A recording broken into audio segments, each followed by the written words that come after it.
Continuó sus estudios en Forúa y en el noviciado de Zarauz. Pasó seguidamente a cursar estudios de filosofía y letras en Olite y ordenado sacerdote en 1964. Destinado seguidamente al Colegio Internacional de San Antonio en Roma, lo que ya marcó su destino durante 58 años de residencia en la Ciudad Eterna. Licenciado en Teología por la Universidad Lateranense y doctor por la Pontificia Universidad Antonianum, donde residió. Trabaja inicialmente sobre el teólogo Francisco Ioannis Duns Scoto, del siglo XIII, y estudia paleografía y diplomática, lo que le sirve para frecuentar el Archivo Secreto Vaticano. Esta actividad y esta formación le sirve también para ir buscando en los archivos vaticanos las referencias y documentos que aluden a nuestro territorio y a otras zonas del norte de España. En sus periodos vacacionales vuelve a su tierra y su descanso es muy activo. Descansa poco, recorre los lugares sobre los que está trabajando y se lanza la idea de transcribir los cartularios de Valpuesta, donde dice, como dice Juan Carlos Abascal, descubre sin quererlo los orígenes del castellano. Este va a ser otro de sus temas de dedicación. La biografía de Saturnino es inmensa. Recoge ese trabajo 16 publicaciones sobre Valdegovía, 7 publicaciones sobre la provincia de Álava, sobre otras zonas de la provincia, 3 sobre otros temas de interés para el País Vasco, 26 sobre otras zonas del resto de España e innumerables, más de 100 artículos en revistas como Estudios Mirandeses, Revista de Angosto, Scriptorium Victoriense o el Boletín de la Real Sociedad Vascongada de los Amigos del País. Su formación histórica, su dominio de la paleografía y su amor a la tierra le han llevado a trabajar en muchos de los trabajos expuestos sobre la toponimia de la tierra. Precisamente este libro que hoy se presenta va de eso, de toponimia, con ese juego del título de las palabras del paisaje y el paisaje de las palabras. Recoge una cita de Rafael Lapesa que es inspiradora de su trabajo. La toponimia es el archivo de la historia y enlaza, por tanto, y en consecuencia, con la situación contraria, es decir, con otra de las ideas básicas de Saturnino. Cambiar o alterar sin ton ni son la toponimia es atentar contra la memoria histórica. Saturnino sabe reconocer y valorar a 2 investigadores que han hecho importantes trabajos en este terreno, de los que habla en su libro. A Gerardo López de Guereño, del que hay que citar su importante trabajo de toponimia alavesa, seguido de mortuorios y despoblados y otros pueblos alaveses, y a Vidal Fernández de Palomares. Con Vidal mantiene una intensa colaboración de trabajo y en este libro hay material que procede de Vidal Fernández de Palomares.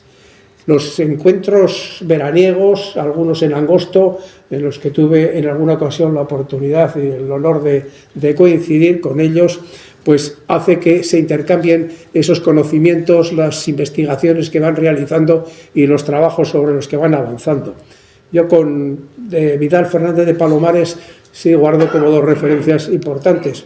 Una fue su actuación cuando denuncié un poco la situación en la que se encontraba la lápida fundacional en la iglesia de Tobillas, para que al final terminara, como debe de ser, en el Museo Arqueológico de Álava, y otra conversación sobre el viaje de Jovellanos por la Cozmonte. Jovellanos viene de Bilbao a Vitoria y va por la Peña de Orduña, hace el recorrido por el puerto de Orduño, la carretera del Señorío, pernocta en Osma y luego atraviesa la Cozmonte para ir a Vitoria. En la Cozmonte, en Escota, observa un importante talud que llega a la conclusión que aquello es obra de romanos. Viene a Vitoria y pregunta a las personas directores de la Vascongada que a ver qué explicación tenía aquello, que había pasado por un enclave que le había sorprendido notablemente y que no sabía encontrar una explicación. Y los responsables de la Vascongada tampoco le saben resolver las dudas que se lo había planteado. Y tanto Vidal como yo, en algún veraneo salinero, pues estuvimos buscando ese enclave al que hacía referencia a Jovellanos y que tanto le había admirado. Bueno, nos costó varios viajes y al final yo llegué a encontrar el dichoso enclave y no tuve oportunidad de comunicárselo a Vidal Fernández de Palomares por su fallecimiento. Digamos, son esas relaciones que se establecen entre personas con un determinado interés en conocer las situaciones y la historia de la Tierra para comentarlo y avanzar en ese tema. Recientemente, Saturnino ha publicado un libro de su correspondencia epistolar. Es un libro en el que hay auténticas perlas de reconocimiento de sus trabajos y como muchos investigadores e instituciones han recurrido a él para pedir opiniones y ayudas en las fuentes vaticanas. Bueno, tan es así que hoy mismo y a esta misma hora en el Ayuntamiento de Azcoitia se está presentando una obra sobre fuentes documentales de Azcoitia en la que hay una aportación de Saturnino sobre una ayuda que le pidieron precisamente para obtener una bula que estaba en el Vaticano, la bula de Montefalco, era de Inocencio III, 1510, y precisamente en ese trabajo que ha hecho Euskadi Escucha, pues hay esa aportación que realiza precisamente Saturnino por sus investigaciones en las fuentes vaticanas. En ese trabajo, en esa correspondencia que ha publicado, hay interesantes manifestaciones de personas que han intervenido en los cambios toponímicos que son objeto de la publicación, como el padre Villasante, Lizundia, Ciérvide o Velilla, reconociendo muchos de ellos despropósitos de las actuaciones de entidades y administraciones de los que vamos a tener oportunidad de hablar. Saturnino es una personalidad reconocida en el campo científico de la historia, de la paleografía y de la toponimia. Pero venimos precisamente a oír a Saturnino Ruiz de Loizaga que nos hable de su libro y sin más, pues le paso la palabra. Saturnino. Buenas tardes a todos. Llevo la gorra, el berretto italiano, porque últimamente me han quitado un quiste de la cabeza y por tanto pido perdón por tener que llevarlo también hoy. Agradezco las palabras generosas de elogio de mi amigo Juan Antonio Ortiz de Zárate, palabras verdaderamente generosas, dictadas más con afecto que por los medios que puedan concurrir en uno. Bienvenidos pues todos. Yo he vivido en Roma casi 58 años. Lógicamente he trabajado muchísimo más en latín que en castellano y en italiano. Por tanto, mi hablar no será tan elegante y tan precioso como hubiera querido. Y mi conferencia va a durar casi tres cuartos de hora, digamos. Pues bien, amigos, constituye para mí una satisfacción y por supuesto un señalado honor el hecho de encontrarme aquí esta tarde-noche de enero con motivo de la presentación del libro Las palabras del paisaje y el paisaje de las palabras, un recorrido toponímico por el occidente de Álava. Una vez más, vamos a tratar de toponimia con la que el hombre designa los parajes donde habita o desarrolla su actividad y que constituye un acervo cultural importante, concretamente centrado en el estudio de la toponimia del occidente de Álava. Es un reencuentro toponímico de topónimos menores de los pueblos del occidente de Álava, fundamentalmente del Valle de Valdegovía. Un campo en el que no me considero pionero, ya que otros ilustres e importantes investigadores se han ocupado y dedicado con competencia y amor. Es el caso de Gerardo López de Guereñu, que murió en el año 1992, quien en la segunda mitad del siglo pasado hizo una tarea y una labor inestimable. Su primera obra, quizás la más importante de todas, fue Álava, Solar de Arte y Fe, año 1962, Mortuorios y Despoblados de Álava, 1958, Nuevas aportaciones a Álava, Solar de Arte y Fe, 1974, Pueblos alaveses, 1969, Botánica alavesa, etcétera, etcétera. Otro investigador y especialista junto con vosotros, con otros colaboradores, que ha recorrido, pateado in situ muchos de los pueblos de la provincia de Álava y ha contribuido a un crecimiento mejor de los parajes, toponimia menor, de nuestra provincia ha sido José Antonio González de Salazar, del Instituto Alavés de Etnografía, que formó en el entorno benéfico de Ugandariarán, revelando el espíritu de laboriosidad y exactitud del maestro Juan Antonio González Salazar, ayudado por una serie de colaboradores, ha realizado una estupenda labor de identificación de los topónimos de las distintas regiones del territorio alavés, incluido Treviño, como de otras zonas colindantes de la provincia de Burgos, y que lleva el que se refiere al occidente de Álava, son unos 8 o 10 cuadernos de toponimia menor de Añana, 1989. Otro ilustre y erudito del occidente de Álava con cualidades innatas para la investigación también ha sido don Vidal Fernández de Palomares, que murió en 1997, sacerdote celoso, historiador nato, por vocación, sacrificio y dedicación y hallazgos. Una vida la suya dedicada a descubrir las raíces más profundas de la historia de Álava. Don Vidal se ha prodigado a lo largo de su dilatada vida en innumerables trabajos donde con paciencia benedictina ha ligado lo mejor de sus investigaciones, guiado por la brújula de su recto saber, que nos ha esclarecido una serie de temas medulares de nuestro pasado alavés. Fruto de ese amor a su zona, él era nacido en Guinea, es el trabajo de investigación dedicado a la toponimia y que hemos podido recuperar casi milagrosamente gracias a que pudimos entrar en su aposento de Miranda, con permiso de sus nietos o de sus sobrinos, de Miranda de Ebro, donde él murió en el año, como os he dicho, 1998. Esta investigación fue realizada por Vidal Fernández de Palomares, andarín como él solo, recorriendo los diversos lugares y consultando a los más viejos del pueblo, como asimismo consultando los documentos antiguos, principalmente en los libros de aniversarios de las iglesias, censos y ventas de particulares, parroquias y concejos, apeos de mojones, etc.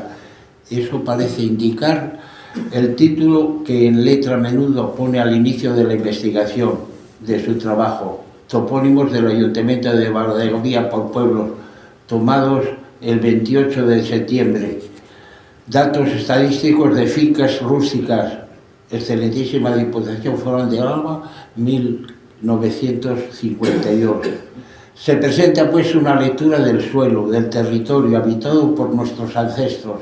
El libro que presentamos, el de hoy, es pues un recorrido toponímico utilizado en la documentación coloquial y notarial, y que nos permite hacernos una idea de cómo era el territorio del occidente de Álava, casi comenzando del 16 al 20 en el pasado.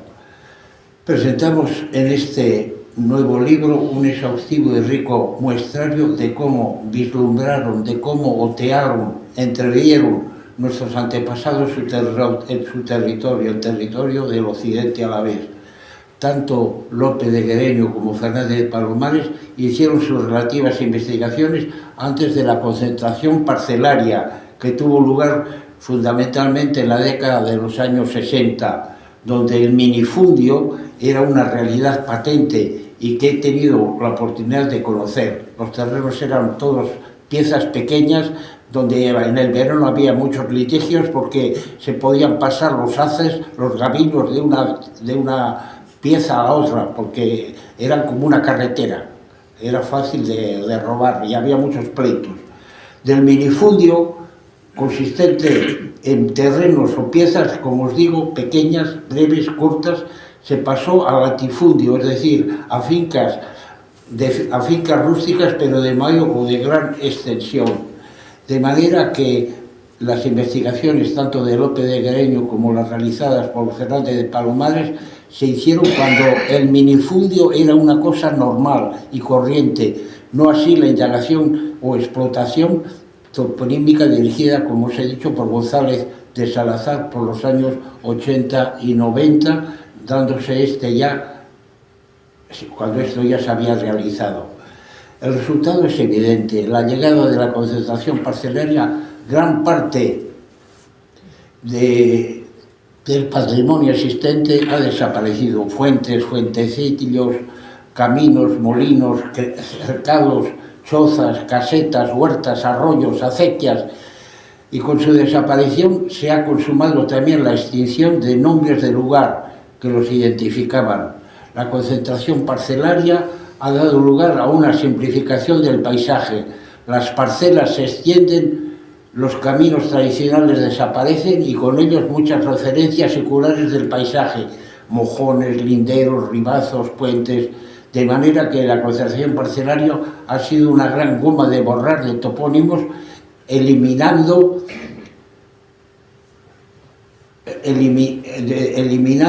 haciendo desaparecer infinidad de términos de lugar. De ahí que el acervo toponímico recogido tanto por López de Guereño como por Fernández de Palomares sea más numeroso, abundante y exhaustivo, y que nuestros ancestros utilizaron para singularizar e individualizar el espacio, una densidad toponímica mayor comparado con el trabajo, por ejemplo, como os he dicho, de González Salazar.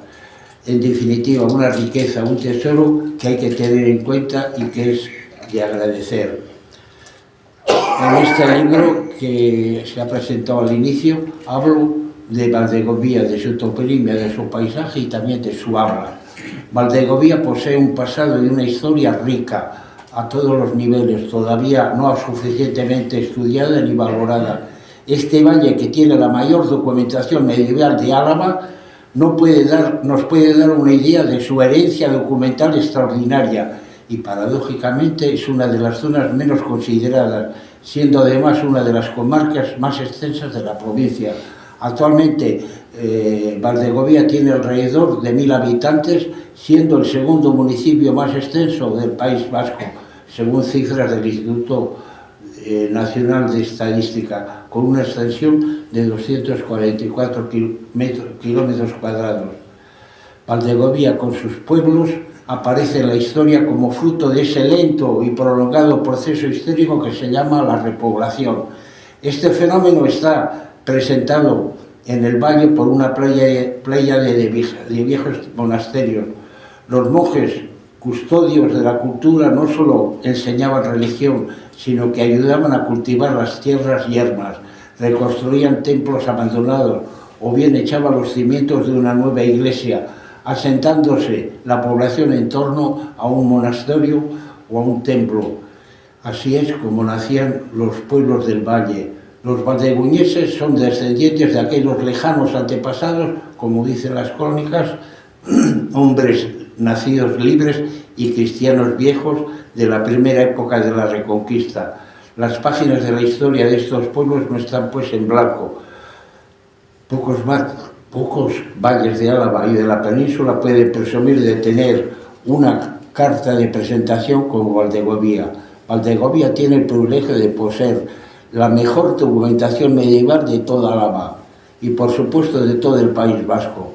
Todos los cartularios y fuentes documentales antiguas, hoy conocidas del cuadrante norte de la península ibérica, tratan y dedican muchos de sus folios de pergamino a la comarca Omecillo-Ebro. Así, los cartularios de Valpuesta, el cartulario de San Millán de la Cogolla, Oña, Bujedo, Albelda, Cardeña, Valvanera, Santo Domingo de la Calzada, Leire, Irache e incluso el monasterio de San Juan de la Peña en Aragón. Sin olvidar la rica documentación que nos viene de las Salinas de Añana. Y nos duele que un valle tan documentado no se valore su realidad. Un valle lleno de contrastes naturales como Sobrón, Valderejo, Salinas, lleno de historia, lleno de cultura. Historia, lengua y religión se hermanan aquí. Tenemos una historia, como os digo, propia y rica. Nuestras gentes, nuestros antepasados, vivieron desviviéndose, en frase de Américo Castro, que fue un filólogo histórico importante que ha tenido algunas trifulcas con Sánchez Albornoz y que murió en el año 1972. Y constituye un caso único en la historia. No tiene equivalente en el pasado ninguna comunidad histórica del País Vasco, ni Guipúzcoa ni Vizcaya, pues en la noche de los tiempos han llevado a cabo una aventura tan difícil y tan monocorde como la lucha contra los musulmanes. Ninguna ha realizado durante el siglo IX y X una empresa tan decisiva para forjar su propia vida libre e independiente. Valdegovía, mi querida patria, cuenta por siglos su edad. Ha visto muchas cosas en su luenga vida. Al cabo de los siglos todavía se conserva en todo su vigor aquella expresión de sabor medieval. Hubo lides en Gobea, hubo lides en San Pedro, hubo lides en Medropio, hubo lides en Mellera, y ganó la tierra. O sea, que hubo combates en Valdegovía y en San Pedro, en una ermita que está al lado de Angosto, en Medropio, que es un cerro entre Villanaña y Barrio, en Mellera, donde hay una ermita con este nombre, entre Barrio y Nograro, y ganaron los de la tierra. Continuamos hablando de la toponimia. Una vez más vamos a centrarnos en la toponimia con la que el hombre designa los parajes donde habita o desarrolla su actividad, y constituye un acervo cultural importante, concretamente centrados en el estudio de la toponimia del occidente de Álava. Sobre la toponimia de la comarca de Omecillo, Ebro, he dedicado muchas páginas. Omecillo, como sabéis bien, es una transcripción, digamos, natural, bueno, del verbo flumencillo. O sea, es lo mismo que el río que pasa por Espejo, hoy se llama Omecillo, pero antiguamente era el Flumencillo, el Flumencelo, lo mismo que el Fiumicino de Roma. Cuando uno sale por el avión, que yo he salido tantas veces del aeropuerto de Fiumicino, se ve el río principal de Roma y un cercano a unos kilómetros el río Fiumicino, o sea, río pequeño. Y el otro río que viene de Losa, que pasa también por Valdegovía, se llama Tumecillo, porque cuando llueve mucho, como no tiene base, tiene mucha piedra y demás, se entumece, y ahí viene el nombre de Tumecillo, de túmido, se hincha. Pues bien, la inmensa mayoría de los nombres del lugar aluden, como os digo, a una circunstancia geográfica, histórica, económica o personal. El estudio de los topónimos es apasionante, pero también muy arduo y muy intrincado. Para averiguar la etimología y el auténtico significado de los nombres del lugar se requieren con frecuencia conocimientos geográficos concretos que no solo suelen adquirirse visitando los lugares cuyos nombres se estudian, conocimientos históricos exactos, a veces imposibles por falta de documentos, conocimientos lingüísticos difíciles a causa de su diversidad. Por ejemplo, en el estudio de los nombres del lugar no se puede llegar lejos si no conocemos bien el latín, el árabe, el celta y el vasco. Por toponimia, ¿qué entendemos? Es el estudio del origen y significación de los nombres del lugar. Etimológicamente procede del griego topos, que significa lugar, y onoma, nombre. Trata pues de los nombres de los lugares. La toponimia es índice de la relación entre el hombre y el suelo. La toponimia como disciplina lingüística no se basta a sí misma y tiene a menudo que recurrir a la ayuda de otras disciplinas, sobre todo a la ayuda de la historia, de la etnografía, de la geografía, de la arqueología y de la geología. Como bien apunta Antonio Blázquez, en cada nombre geográfico se escucha la voz de la historia, se oye el eco de los habitantes de épocas pretéritas. Mi amigo Vidal Fernández Palomares, escribiendo sobre la toponimia, dice lo siguiente: la toponimia es, con sus innumerables nombres, permanece, se agarra a la tierra y en ella hunde sus raíces, a pesar de la concentración parcelaria de la que hemos hablado, que con sus polígonos la ataca como si fuera de una nueva plaga del campo, como si una nueva plaga del campo se tratara. Ella guarda sus infinitos nombres, la historia multisecular de nuestros pueblos, historia anterior incluso al nacimiento de los mismos, y es que la toponimia es la auténtica abuela de la historia. El estudio de los nombres del lugar es una de las cosas que más ha desvelado la curiosidad de los eruditos e incluso la del pueblo en general. Es natural. El papel de la toponimia y microtoponimia como instrumentos eficaces para el estudio del territorio constituye hoy más que nunca el centro de atención de los distintos debates que actualmente se realizan en el seno de la historiografía.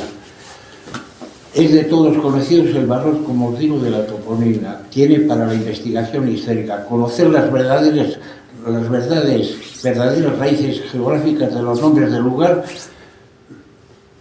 de nuestras tierras es sumamente importante. Es útil para el conocimiento de la historia externa de una región, así como también para lograr conocer e interpretarla, como dice Unamuno, que llama esta intrahistoria, es decir, la vida secular de las aldeas, con sus granjas, sus cultivos, sus caminos, sus molinos, sus costumbres, de modo que, como nos ha explicado un poco el amigo Juan Antonio, la toponimia, como dice Rafael Lapesa, la toponimia es el archivo de la historia. Yo he tenido correspondencia con este gran maestro de la toponimia, Rafael Lapesa, que fue también académico de la historia, que murió en el 95. Rafael Lapesa es tan importante para la lingüística como para la antiografía, para la biología, la arqueología, como para la historia, porque a través del estudio de los topónimos se pueden identificar los distintos sustratos de un territorio, así como estudiar la expansión y evolución de las lenguas y dialectos pasados. El mismo autor señala también que la toponimia es índice de la relación entre el hombre y el suelo. Nos dice cómo el lugar ha sido visto y sentido por sus habitantes. Creo que estamos viendo Valpuesta, sí, donde yo transcribí el cartulario allá por el año 1995, donde descubrí las primeras palabras del castellano.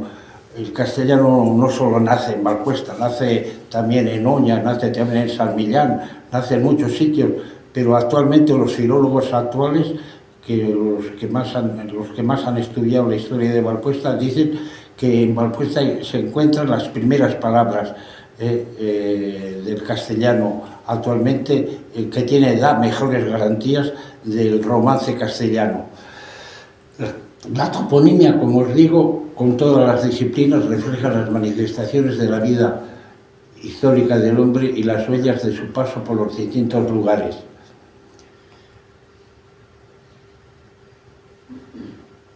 Los nombres del lugar son un importante elemento en el contexto de la comarca. Recorrer los nombres del escenario geográfico de la zona es ir leyendo poco a poco su historia. Cambiar o alterar sin ton ni son la toponimia es atentar contra la memoria histórica.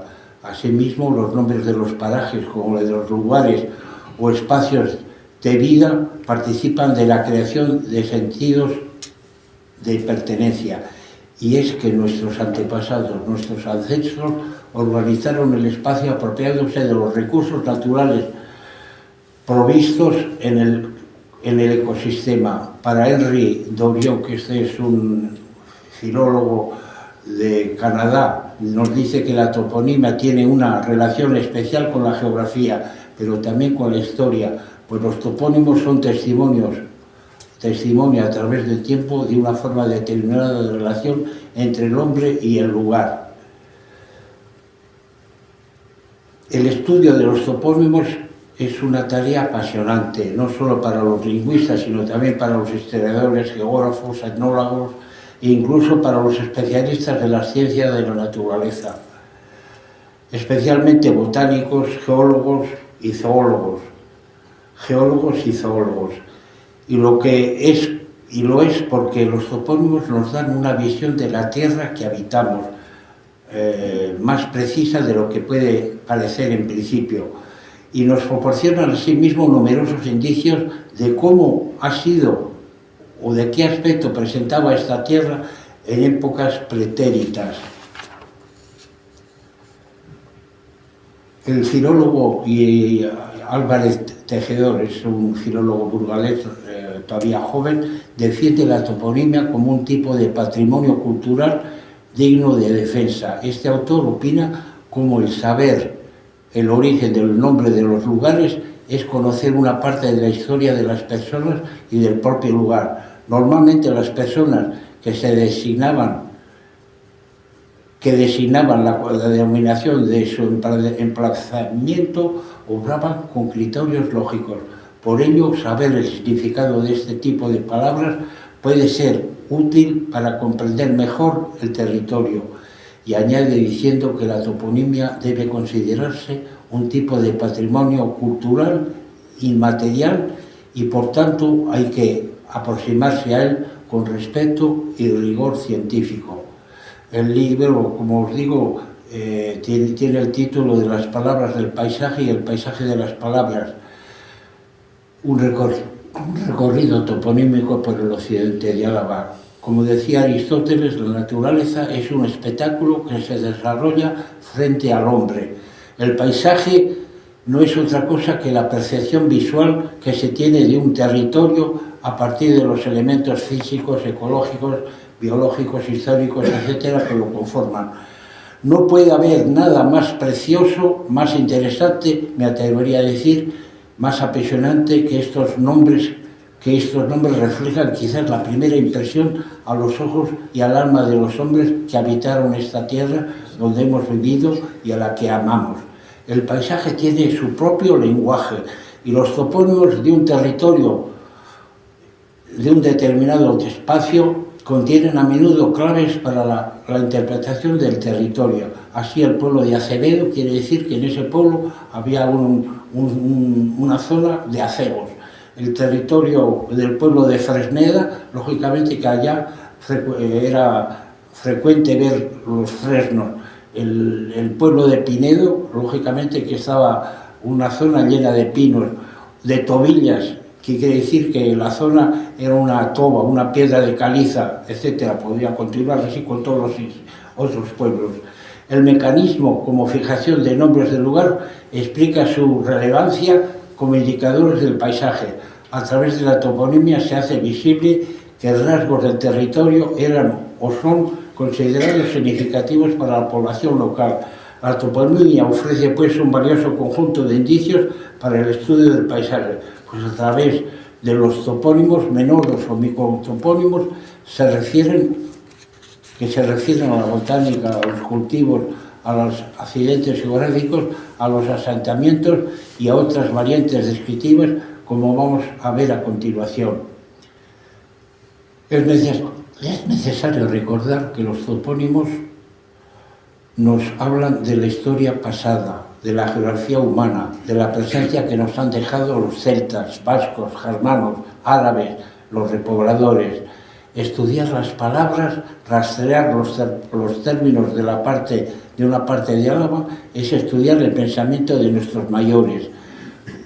Como puede verse, el recuento y análisis de los términos utilizados en la documentación notarial, que va prácticamente desde el siglo XVI al XX, que es el trabajo que he recogido de don Vidal Fernández Palomares, nos permite acercarnos a darnos una idea de cómo era el territorio en el pasado. Y aquí una lectura de nuestro paisaje reflejado en este tejido de nombres y de colores arcaicos que inmortalizaron nuestros antepasados, nombres de lugar que son muchas veces descriptivos y están repartidos aleatoriamente. Como bien decía Víctor Hugo, produce una impresión inmensa tristeza pensar que la naturaleza habla mientras el género humano no la escucha. Una sociedad que no valore el paisaje, que no respeta la toponimia milenaria, es una sociedad discapacitada, he leído hace poco.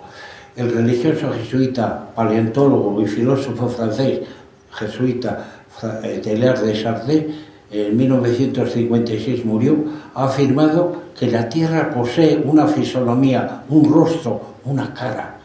En Valdegovía, desde la noche de los tiempos, no ha habido otros vestigios, otros topónimos, otros términos de los que hemos conocido finalmente. Un paisaje del libro del Deuteronomio nos viene en ayuda al decirnos prácticamente lo siguiente, que es lo que ha hecho un poco Palomares. Dice en este libro del Deuteronomio: acuérdate de los días de antaño, considera los años de edad en edad, interroga a tu padre que te cuente, a tus ancianos que te hablen. En una de las diapositivas que aparecerá más adelante veréis una serie de carteles de cambios de entrada o salida de los pueblos, que lo veréis más adelante. Ahora está apareciendo ahí Santa María de Bujedo, que está entre Pancorbo y Miranda. De ahí también he transcrito toda la documentación, más de 300 documentos. El cartulario de Santa María de Bujedo comienza en 1168 y termina en 1273. Muchos de nuestros pueblos han sido cambiados, rebautizados. Es como una herida, y yo la veo así. Personalmente no he visto nada escrito de parte de los ambientalistas o de movimientos ecologistas en defensa a ultranza del medio ambiente y de la naturaleza. Todo cuanto sea conservar el medio ambiente es proteger. Todo cuanto signifique alterarlo es retroceder. Esto escribía Delibes, un gran novelista de Valladolid. Un proverbio español nos dice: no entre de golpe en tu casa ajena, llama y llama a la puerta y espera. Escribía Caro Baroja.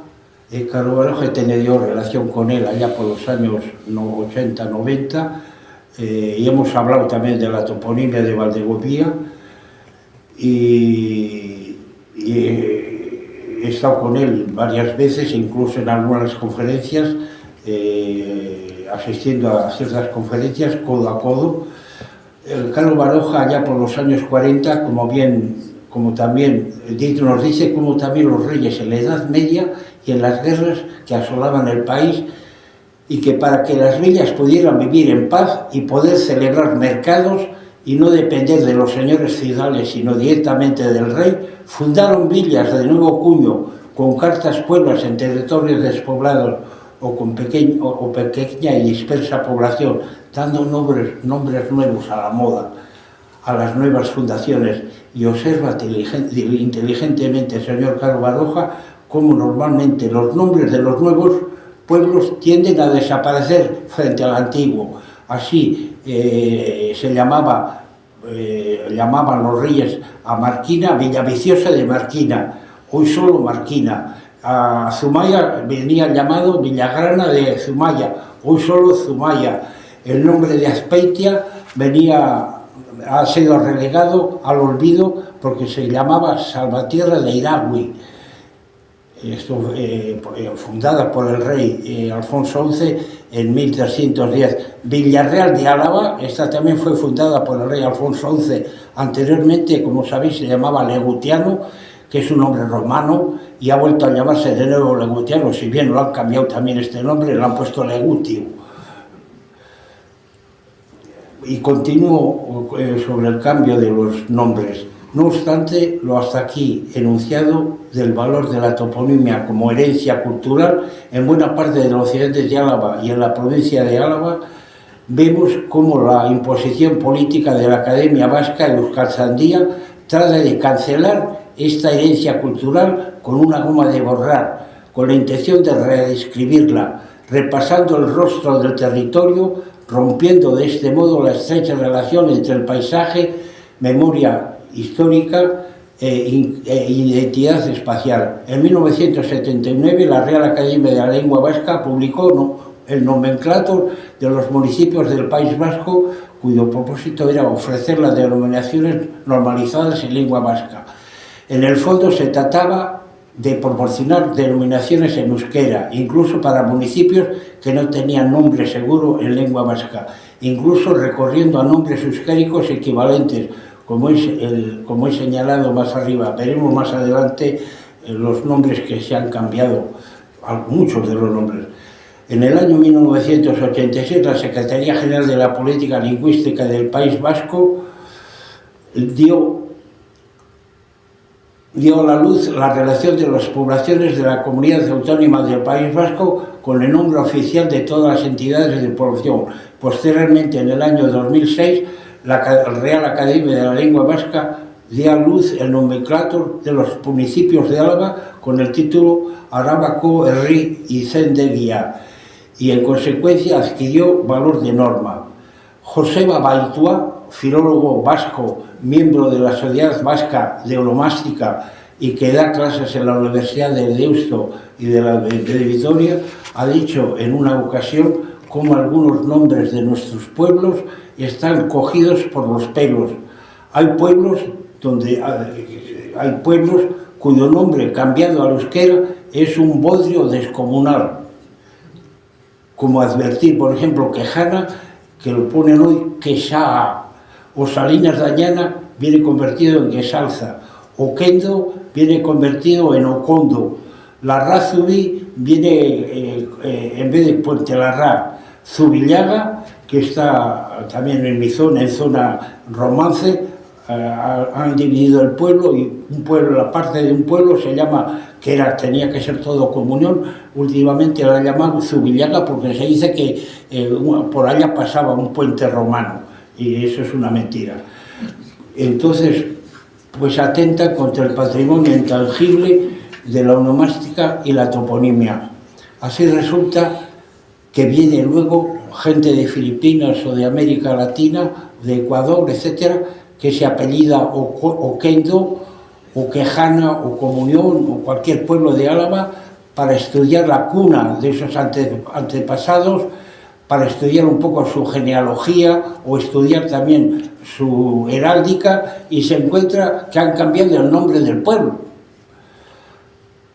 Acabo también de leer hace unos días un interesantísimo artículo del euskera en la tardo antigüedad, de Joseba Baitua, Miquel Martínez Areta y Emiliana Ramos.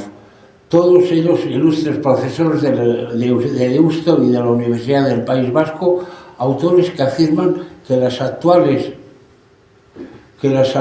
provincias vascas no se hablaba euskera en la época antoimperial, en desacuerdo con algunas interpretaciones que postulan un sustrato anterior a cualquier extracto indoeuropeo. Dichos autores analizan, pues, cuestiones relativas a la antigüedad del euskera en las provincias vascas y escriben que el euskera entró en Álava en el siglo VI.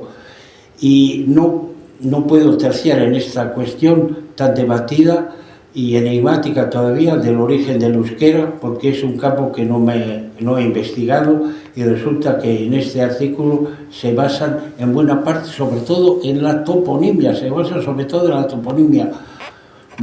pero aunque no solo ella, para demostrar la tesis que sostiene que, como digo, no es el objeto de esta charla centrada en mi patria chica, en la toponimia del occidente alavés. Hoy en el País Vasco se está poniendo un cordón sanitario al castellano, se hacen leyes abiertamente contra esta lengua. Si de anularla o entorpecerla, me refiero a la llamada ley de normalización toponímica, que supone la normalidad de quitar términos del entorno a la lengua castellana y que siempre se han usado, y suplantarlos por otros, como por ejemplo Garbigune, que hay allá en la carretera entrando a Espejo, vocablo jamás visto y oído en la zona, cuando tenemos escombrera, tenemos vertedero, tenemos residuos. ¿Qué tiene que ver el proteger otro idioma con la imposición a los que hablamos desde siempre el castellano con términos o palabras de otro idioma y la desaparición de nuestra lengua? ¿Por qué imponernos una cultura ajena a la nuestra cuando tenemos precisamente una cultura superior, rica y ancestral? ¿Por qué nos tienen que coartar, mermar nuestras esencias cuando tenemos un acervo cultural superior. Los idiomas, amigos, ni entidades colectivas tienen derechos. Los idiomas ni entidades colectivas tienen derechos. Solo los tienen las personas. Las leyes no deben defender ni atacar a las lenguas, sino proteger los derechos de las personas, de los hablantes. Los ciudadanos son quienes tienen derechos lingüísticos y no los territorios, ni mucho menos las lenguas. Así explicó el pensador Fernando Savater en el manifiesto impulsado en una veintena de intelectuales en defensa del castellano como lengua común de España, que tuvo lugar en el Ateneo de Madrid en el año 2016. El opresor no sería tan fuerte si no tuviera cómplices entre los propios oprimidos. Esto es una frase de Simone de Beauvoir. A algunos les gusta ser esclavos, vivir del pesebre, ser de la gleba. Hoy el pueblo a la vez resulta ser una sociedad subsidiaria y sumisa. Gente que se ajusta a lo que actualmente se dice lo políticamente correcto. Se puede normalizar la situación territorial, pero hay que reconocer la identidad de todos. Hoy en Álava nada es lo que parece y nada parece lo que es. No hay ningún derecho a desverjar la toponimia del paisaje. Amicus Plato, sed magis amica veritas. Importa más ser amigo de la verdad que de Platón, según un dicho antiguo. En Valdegovía, desde la noche de los tiempos, no ha habido otros topónimos, otros términos que los que hemos conocido normalmente y que vienen representados, reproducidos en este trabajo, en el libro que hoy presentamos.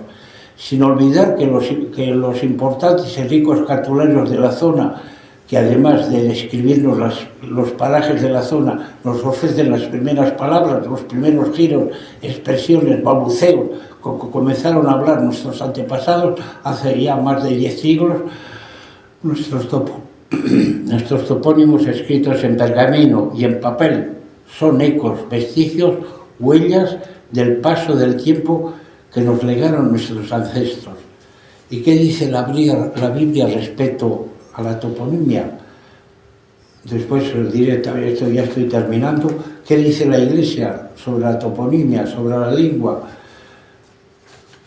La Biblia nos habla también de la naturaleza del respeto al creado, de los nombres del territorio, es decir, de la toponimia.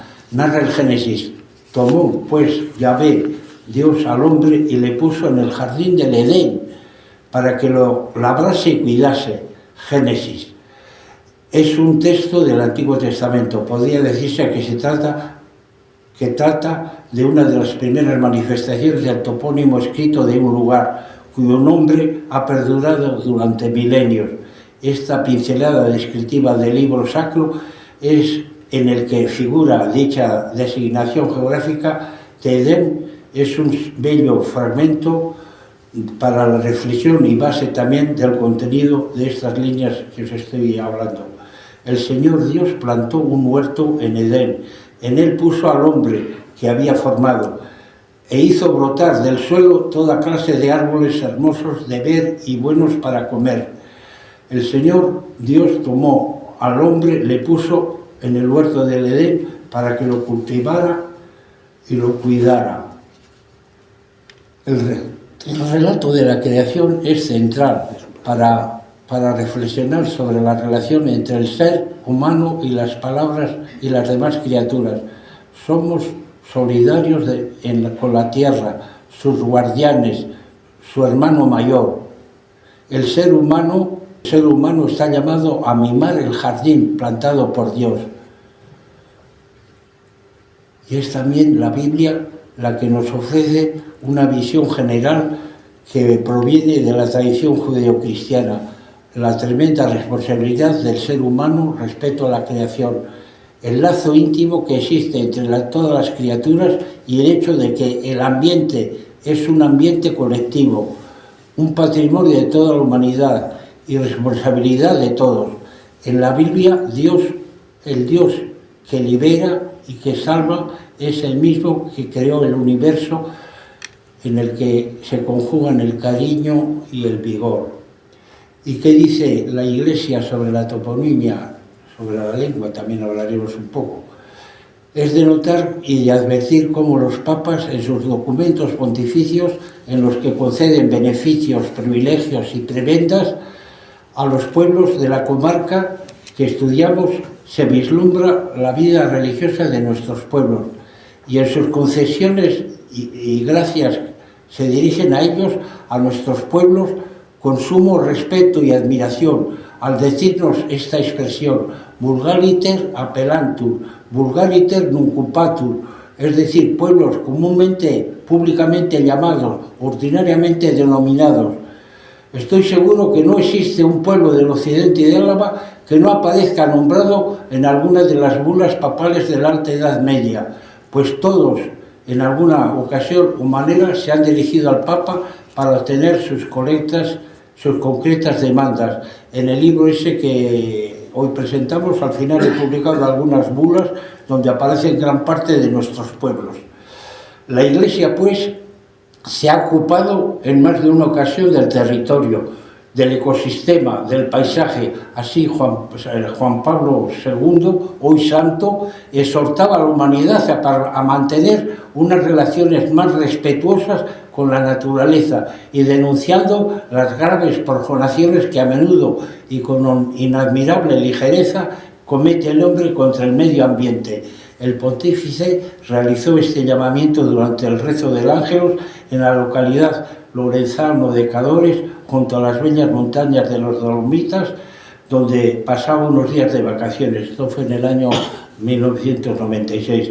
Pero ha sido el Papa Francisco, el pontífice, que sin ambajes nos ha hablado de la belleza del creado y ha insistido en el concepto de salvar el medio ambiente como obra y creación de Dios.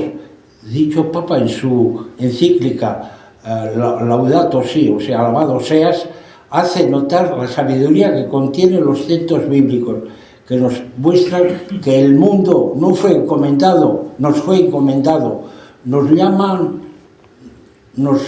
a establecer relaciones fraternas con todas las criaturas y a contemplar y preservar la belleza de la creación. El pontífice termina uno de sus capítulos de la encíclica señalando que al ser humano le corresponde labrar y cuidar el jardín del mundo. Recientemente el Papa Francisco, en una hermosa exhortación apostólica, esto fue hace 3 años, en el año 2020, querida Amazonia, ha vuelto a insistir de modo preciso y solemne en la importancia urgente de cuidar las raíces. Citando Laudato Si, eso, alabado seas, subraya que la visión consumista del ser humano tiende a homogeneizar las culturas, y esto repercute especialmente en los jóvenes, pues se siente a disolver las diferencias propias de su lugar de origen y a convertirlos en seres manipulables, hechos en serie. Y continúa el Papa: para evitar esta dinámica de empobrecimiento humano hace falta amar las raíces, porque ellas son un punto de arraigo que nos permite desarrollarnos y responder a los nuevos desafíos. El Papa Francisco invita a los jóvenes de la Amazonia a hacerse cargo de las raíces, porque de las raíces viene la fuerza de los que va a hacer crecer, florecer y fructificar. Conocer las raíces es fuente de alegría y sobre todo de esperanza, que inspira acciones valientes y valerosas. Insta el Papa en esta exhortación apostólica, querida Amazonia, del riesgo que se pierda la riqueza cultural de la Amazonia e intentar recuperar la riqueza cultural de la zona. Y dice: gracias a Dios, en los últimos años algunos pueblos han comenzado a escribir para narrar sus historias y describir el sentido de sus costumbres, y ellos mismos piden reconocer de manera explícita que hay algo más que una identidad étnica y que son depositarios de preciosas memorias personales, familiares y colectivas. Estoy terminando. Me hace feliz ver que quienes han perdido el contacto con sus raíces intenten recuperar la memoria dañada. Un texto que no tiene desperdicio y que se puede aplicar perfectamente con la situación actual, con cuanto está ocurriendo en el presente, con el hecho de la normalización lingüística del occidente de Álava. Os relato ahora una anécdota que tuve ocasión de leer hace 2 meses o más en el periódico de Burgos. Una anécdota curiosa. Los directivos y pioneros de la fundación del 8º centenario de la Catedral de Burgos, que hacía 800 años de la colocación de la primera piedra, pues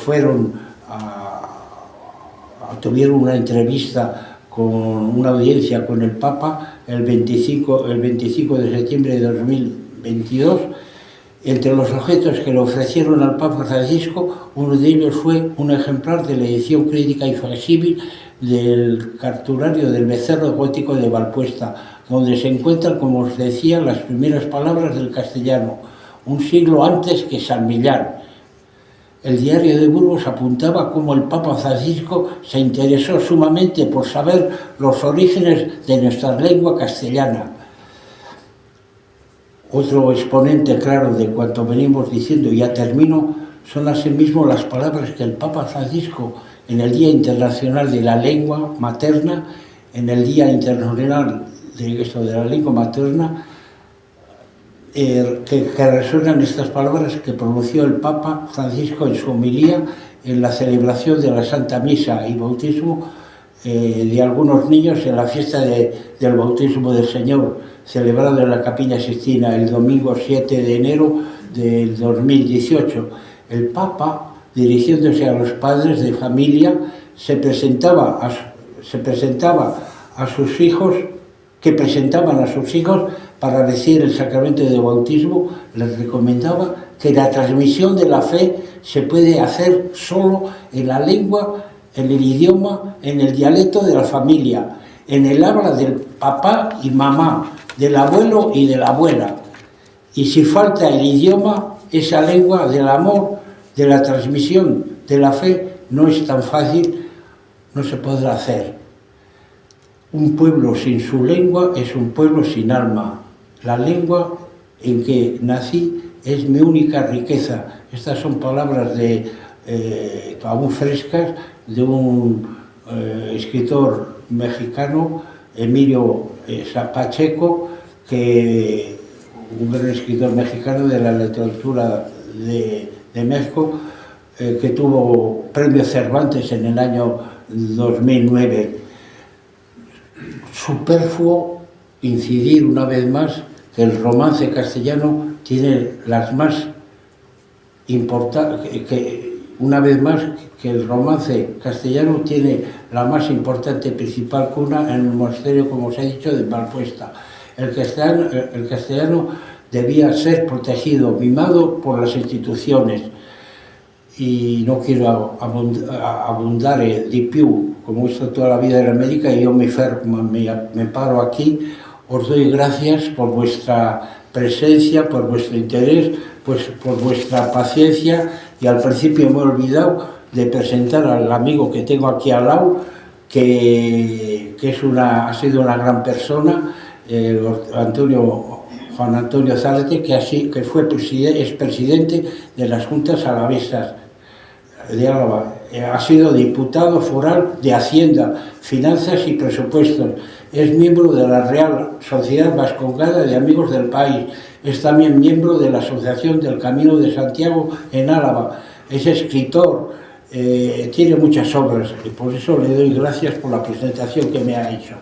No sé si tenéis alguna pregunta que hacerme, pero podéis os puedo ahora ir narrando cosas que estáis viendo ahí en el monitor, en la pantalla, porque gracias al latín ha sido para mí una herramienta de poder hacer todo lo que he podido hacer, porque sin latín no se puede entender la documentación del siglo XII, XIII, XIV y XV, y el latín me ha abierto un espacio inmenso y me ha dado opción a poderme realizar y a escribir tantas cosas que sin el latín y la... Estos son los amigos que hicimos la gira ahí al pueblo donde nació Cicerón, porque es el personaje más ilustre del mundo clásico latino, juntamente con Horacio, con Virgilio, Tito Livio. Yo sé muchas poesías de todos esos autores, porque yo seguramente lo que más he leído ha sido latín, más que castellano y más que italiano. La geografía nunca hubiera hecho nada. Y mientras tanto, ¿alguien quiere hacer algún comentario, aclaración? Nada, así terminamos antes, mejor. No hay nada. No, yo tenía una pregunta, si es que para evitar esta situación de la memoria dañada, que yo creo que es una expresión afortunada de la situación en la que estamos, si observas algún tipo de sensibilidad en estas reclamaciones por parte de las administraciones o de las entidades, podríamos poner primero como el municipio más afectado al Ayuntamiento de Valdegovía. ¿Observas alguna posibilidad de recuperación de esta memoria dañada? Hoy por hoy lo veo difícil. Tendrán que venir nuevas generaciones, quizás habrá que esperar todavía un cierto tiempo.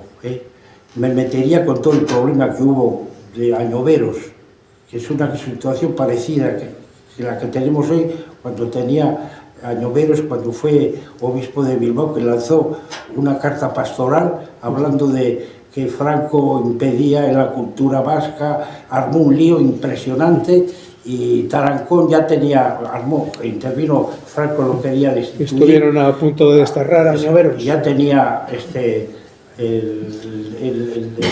presidente de la Conferencia Española, ya tenía el decreto de excomunión a Franco.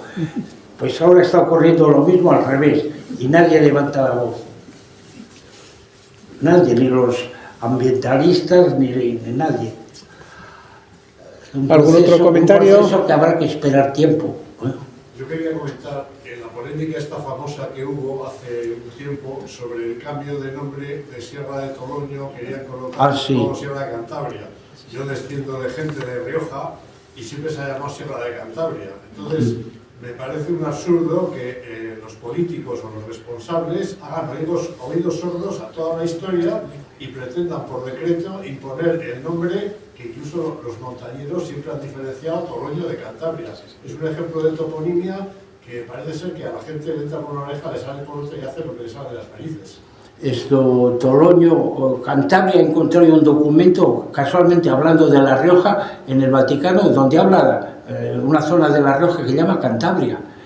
He encontrado un documento, sí. Cantabria, por lo visto, debió de ser un poblado que está al otro lado del Ebro, enfrente de Logroño, que están los restos ahí, un poblado neolítico de la Edad del Hierro, que por lo visto, no sé exactamente de dónde, pero que se denominaba Cantabria, o sea que tiene una relación. Claro, desde el gobierno vasco se dice que Sierra de Cantabria, claro, esto no es Cantabria, Cantabria es Santander.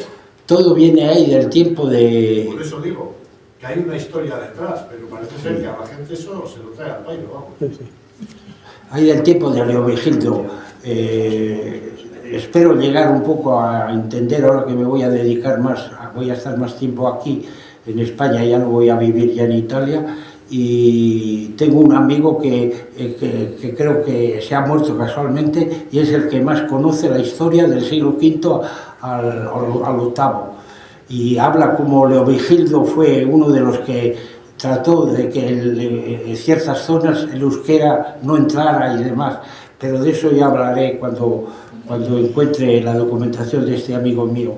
Sí. Yo creo que en ese tema de Cantabria hay que reconocer todo el trabajo y el ímpetu que está poniendo Salvador Velilla, que también de alguna manera se le cita en el libro. Ha hecho unas campañas muy importantes para defender el nombre de Cantabria en esa parte de la sierra que es distinta de la de Toloño, ¿no? Y últimamente incluso publicaba en el Correo una carta en la que incidía en que por parte de Euskaltzaindia se estaba obligando y forzando a esa denominación, a pesar de que Euskaltzaindia mantenía la teoría de que ella no obligaba a nada, pero sin embargo mostraba documentalmente cómo se obliga en mapas, en determinados escritos, a utilizar la expresión de Toloño para toda la sierra, cuando el uso tradicional es que Toloño es una parte, la que cae encima de la Bastida, y el resto de la sierra es Cantabria.